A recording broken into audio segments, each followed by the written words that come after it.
मैं घड़ी देख रही थी। 9:30 पहले से ही बज चुके थे और मुझे अभी भी डेडलाइन से पहले बहुत सारा काम खत्म करना बाकी था। मुझे हाल ही में एक नई जॉब मिली है, इसलिए मैं इसे खोना नहीं चाहती थी। रात शांत थी और मैं बेडरूम की खिड़की से खाली सड़कों को रोशनी करती हुई पीले चांद को देख सकती थी। तेज भूख लगने के कारण मेरे पेट से गड़गड़ाहट की आवाज आ रही थी। ओह, मुझे कुछ खाना होगा। मैंने अपना फोन उठाया और आसपास के रेस्टोरेंट्स की जांच की। मुझे पिज्जा खाने का बहुत मन हो रहा था, इसलिए मैंने नीचे पापा जॉन्स की शॉप में फोन किया और एक कर्कश आवाज वाले आदमी ने फोन उठाया। Papa John's. हेलो, मैं नर्म क्रस्ट और बिना टॉपिंग्स वाला एक बड़ा पनीर पिज्जा ऑर्डर करना चाहूंगी। बिना कोई टॉपिंग्स के? हाँ, ये तो कुछ नया है। हाँ, जो भी हो, आज रात हमारे पास स्टाफ की कमी है, इसलिए मैं आपका ऑर्डर स्वयं डिलीवर करूंगा। ठीक है। मैंने उन्हें अपना एड्रेस दिया और फोन काट दिया। मैंने अपने लिए एक कप ब्लैक कॉफी बनाई और अपने लैपटॉप पर काम करना जारी रखा। मैं इस छोटे से घर में रहती हूँ जो कभी मेरे दादाजी की थी। उन्होंने अपनी वसीयत में मुझे यह घर दिया था, इसलिए हाई स्कूल की पढ़ाई पूरी करने के बाद मैं काम करने के लिए यहाँ आ गई। मेरे पड़ोस को आमतौर पर सुरक्षित माना जाता है, लेकिन उस रात चीजें वैसे नहीं रही जैसे पहले थी। मैं काम के प्रति समर्पित थी कि तभी दरवाजे की घंटी बजी। इसने मुझे चौंका दिया। आई! मैंने अपने पर्स से पैसे निकाले और दरवाजे की ओर गई।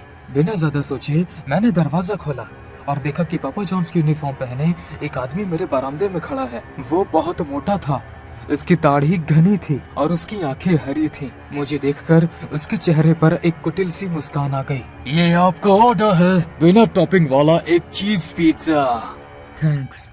मैंने उसे पैसे दिए और पैसे लेते समय उसने जानबूझकर मेरे हाथ पर अपना हाथ रख दिया। जैसे ही उस आदमी ने मुझे छुआ, मेरी रीढ़ की हड्डी ठंडी हो गई। मुझे बेचैनी महसूस हुई, जैसे कुछ बुरा होने वाला हो और मैं उसे रोक नहीं पाऊंगी। मैंने कोई प्रतिक्रिया नहीं की और अंदर जाने के लिए मुड़ी, तभी अचानक उस आदमी ने मेरी कमर पकड़ ली और मुझे अपने करीब खींच लिया। इसके बाद वो मुझे जान से मारने की धमकी देते हुए अंदर घुस गया। उसके हाथों की कठपुतली बनकर मैंने हमारे पीछे का दरवाजा बंद कर दिया। वो आदमी अब मेरे घर के अंदर था, उसके पास चाकू था और मैं चिल्ला भी नहीं सकती थी। वो सोफे पर बैठ गया और मुझे फ्लाइंग किस देने लगा। अब एक अच्छी लड़की बनो और मेरे लिए एक बियर और एक प्लेट लाओ और मेरे साथ होशियार बनने की कोशिश मत करना। ठीक है, तुम जैसा कहोगे मैं वैसा ही करूंगी, लेकिन प्लीज प्रॉमिस करो कि तुम मुझे लूट कर ही चले जाओगे। तुम्हें लूटने आया हूँ? किसने तुमसे कहा कि मैं तुम्हें लूटने आया हूँ? देखो, तुम मेरे सारे पैसे ले सकते हो, मैं पुलिस को कभी नहीं बुलाऊंगी या पापा जॉन्स में आपके बारे में शिकायत नहीं करूंगी। मेरा विश्वास करो। लड़की, मैं पापा जॉन्स में काम ही नहीं करता। जब तुमने फोन किया तो मैंने उस नाइट स्टाफ की हत्या कर दी जिसके पास कैश था। मैंने सोचा कि मैं इसे नजरअंदाज कर दूंगा, लेकिन जब मैंने तुम्हारी आवाज सुनी तो मुझे याद आया कि मैं कितना अकेला हूँ। मुझे एहसास हुआ कि मुझे शांत रहना होगा और स्थिति को सावधानी से संभालना होगा। मुझे समझदारी से अपना बचाव करना होगा।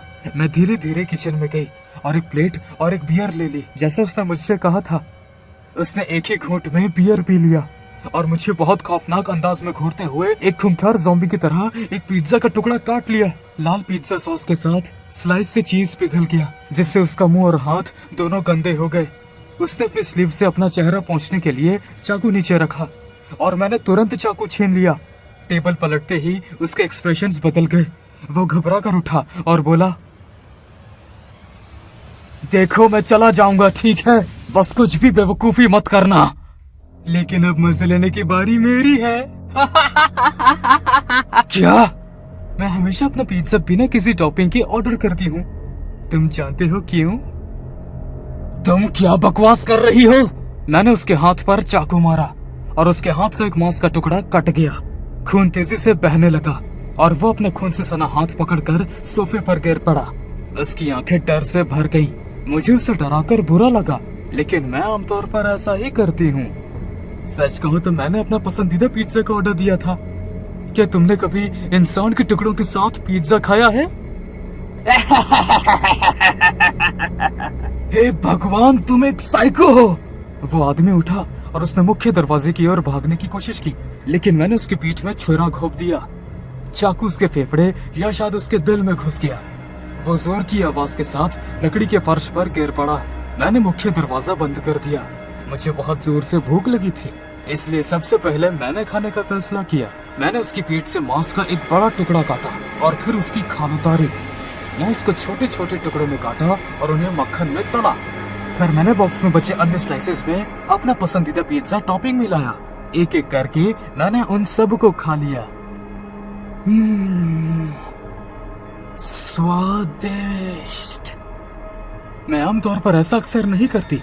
जब भी मेरा मांस खत्म हो जाता है तो मैं केवल टेकआउट का ऑर्डर देती हूँ। मेरी अपने तरह का मांस मैं एक महीने में 2 से 3 लोगों को मार देती हूँ। आमतौर पर मैं उन बेघर लोगों के पास जाती हूँ जिनके बारे में कोई जानने की परवाह नहीं करता। ये आदमी जिंदा निकल जाता अगर वो मेरे घर में जबरदस्ती नहीं आता, इसलिए मैंने स्वचालित रूप से जैकपॉट हासिल कर लिया। अब मैं उसके मांस को अलग अलग टुकड़ों में काटूंगी, हड्डियां और त्वचा को मांस से अलग कर दूंगी।